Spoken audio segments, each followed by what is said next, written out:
بسم اللہ الرحمن الرحیم۔ السلام علیکم۔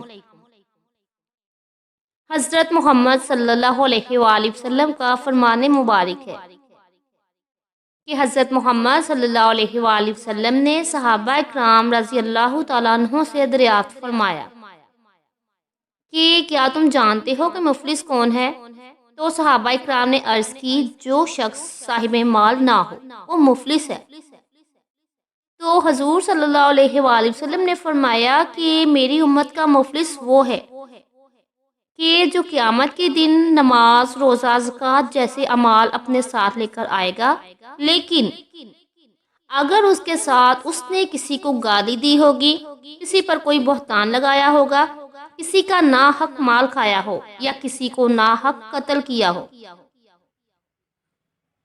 تو اس کی نیکیاں مظلوموں میں تقسیم کر دی جائیں گی، تو اس مظلوم کے گناہ اس کے نامہ اعمال میں ڈال دیے جائیں گے۔ اسی طرح روزے کی فضیلت کے حوالے سے ابن عمر رضی اللہ تعالیٰ عنہ سے مروی ہے کہ اللہ کے نبی صلی اللہ علیہ وآلہ وسلم نے فرمایا جنت سال کے آغاز سے اگلے سال تک رمضان المبارک کے لیے سجا دی جاتی ہے۔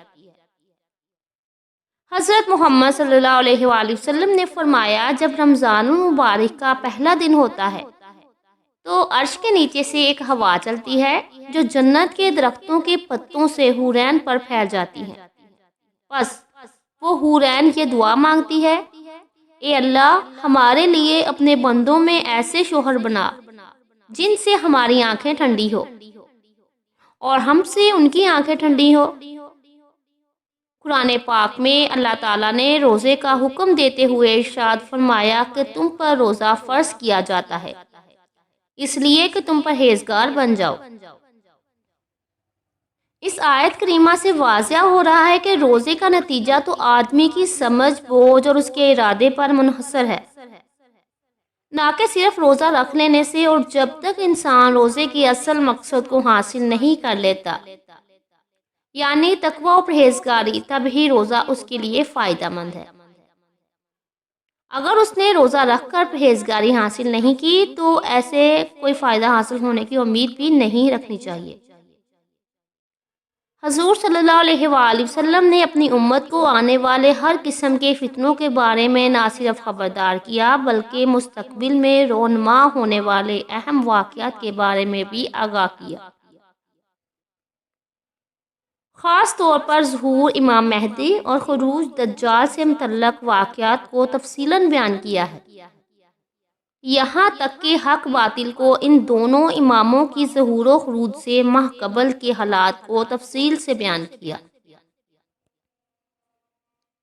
اور کچھ نشانیاں خصوصی طور سے بیان کیں تاکہ کسی ان پڑھ جاہل مسلمان کو بھی حق و باطل کی پہچان میں کسی قسم کا شک و شبہ نہ رہے۔ اسی طرح حضرت امام مہدی کے ظہور سے متعلق بیان کی گئی احادیث کے بارے میں اسلاف کا یہ طریقہ چل رہا ہے کہ وہ اس کے متعلق نشانیوں کو ہمیشہ اپنے سامنے رکھتے تاکہ حضرت امام مہدی کے ظہور کے وقت حق باطل کے درمیان ہونے والے معرکے میں وہ حق کے ساتھ کھڑے ہوں اور باطل ان کو دھوکہ نہ دے سکے۔ حضرت امام مہدی کے ظہور سے قبل قریب ترین نشانیوں میں سے ایک نشانی رمضان المبارک میں ایک زوردار آواز سنائی دینا، چاہے وہ چیخ کی صورت میں ہو یا دھماکے کی صورت میں۔ نصف رمضان کی رات یعنی 15ویں شب کو ہوگا اور وہ جمعہ کی شب ہو۔ اسی طرح اس رمضان میں سورج گرہن کا ہونا، آسمان پر ستون کی مانند کسی چیز کا روشن ہونا، اور سب سے بڑھ کر اس رمضان میں ملک شام میں سفیانے کی جانب سے مسلمانوں کا قتل عام کرنا وغیرہ۔ حضرت محمد صلی اللہ علیہ وآلہ وسلم نے فرمایا رمضان میں ایک زبردست آواز آئے گی۔ صحابہ اکرام رضی اللہ تعالیٰ عنہ نے پوچھا یا رسول اللہ صلی اللہ علیہ وآلہ وسلم، آواز رمضان کے اول میں ہوگی، درمیان میں یا پھر آخر میں؟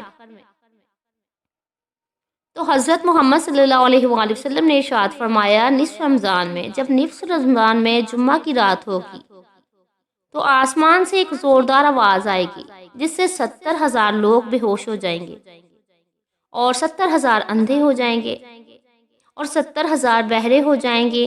ایک اور روایات کے مطابق 70,000 رستہ بدل جائیں گے یعنی بھٹک جائیں گے، اور 70,000 لڑکیوں کے حمل زائل ہو جائیں گے۔ صحابہ رضی اللہ تعالیٰ عنہ نے پوچھا، یا رسول اللہ صلی اللہ علیہ وآلہ وسلم، تو آپ کی امت میں سے اس آواز سے کون محفوظ رہے گا؟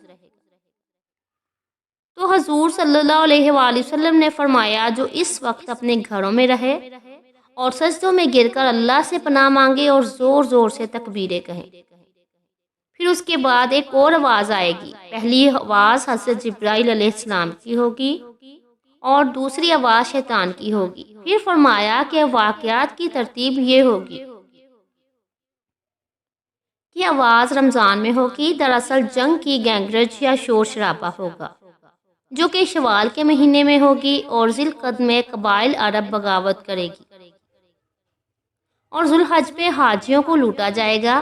رہا محرم کا مہینہ، محرم کا ابتدائی حصہ میری امت کے لیے آزمائش ہے، اس کا آخری حصہ میری امت کے لیے نجات ہے۔ اس دن وہ سواری بما کجاوے کہ جس پر سوار ہو کر مسلمان نجات پائے گا، اس کے لیے 1,00,000 سے زیادہ قیمت والے اس مکان سے بہتر ہوگی جہاں کھیل و تفریح کا سامان ہوگا۔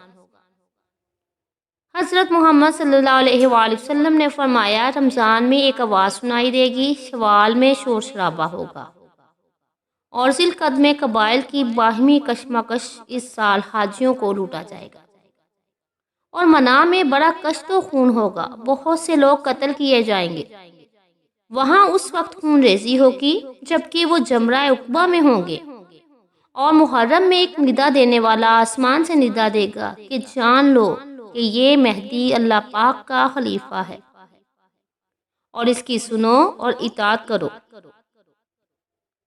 حضرت عبداللہ ابن مسعود رضی اللہ تعالیٰ عنہ سے روایت ہے کہ حضرت محمد صلی اللہ علیہ وآلہ وسلم نے فرمایا، رمضان میں چیخ سنائی دے گی تو شوال میں شور شرابہ ہوگا، اور ذی القعدہ میں قبائل کی بغاوت ہوگی، اور ذوالحج میں خون، اور محرم کا مہینہ کیا ہی مہینہ۔ ہم نے پوچھا کہ حضرت محمد صلی اللہ علیہ وآلہ وسلم، یہ چیز کیسی ہوگی؟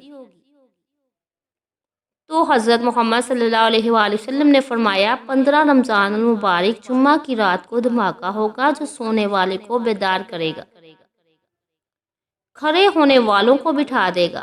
شریف زادیاں اپنی خلوت گاہوں سے جمعہ کی رات نکل آئیں گی۔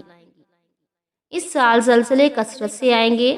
جب تم جمعہ کے دن فجر کی نماز پڑھ لو تو اپنے اپنے گھر میں داخل ہو کر دروازے اور کھڑکیاں بند کر لینا، اور اپنی چادریں اوڑھ لینا، اپنے کان بند کر لینا، اور جب تمہیں چینخ کا احساس ہو تو اللہ کے آگے سجدہ ریز ہو جانا،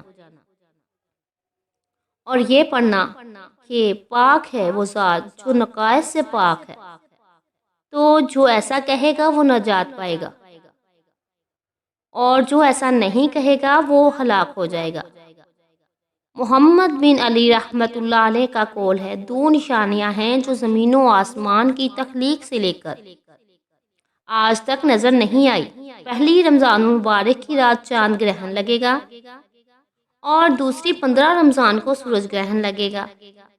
جب سے اللہ نے زمین آسمان کو پیدا کیا ایسا نہیں ہوا، اور یہ بات حقیقت ہے کہ سورج گرہن ہمیشہ چاند کی شروع کی تاریخوں میں ہوتا ہے، اور چاند گرہن ہمیشہ ایام بیس یعنی 13، 14 یا 15 کی تاریخ کو ہوتا ہے، لیکن ظہور مہدی سے ماہ قبل رمضان میں یہ ترتیب بدل جائے گی۔ حضرت محمد صلی اللہ علیہ وآلہ وسلم نے فرمایا، لوگوں، قیامت سے پہلے ایک ایسا رمضان آئے گا جس میں ایک ایسی آواز آئے گی اور دنیا میں کوئی نہیں جان سکے گا کہ یہ آواز کہاں سے آئی۔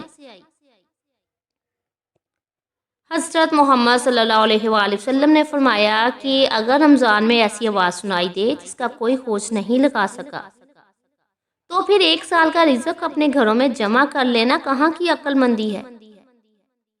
اللہ تعالی ہم سب کو پیارے نبی صلی اللہ علیہ وآلہ وسلم کی تعلیمات پر عمل کرنے کی توفیق عطا فرمائے، اور ہم سب کو اپنی حفاظت میں رکھے، آمین۔ اور ہم سب مسلمانوں کو 30 روزے رکھنے کی توفیق عطا فرمائے اور نماز پڑھنے کی توفیق عطا فرمائے۔ آمین ثم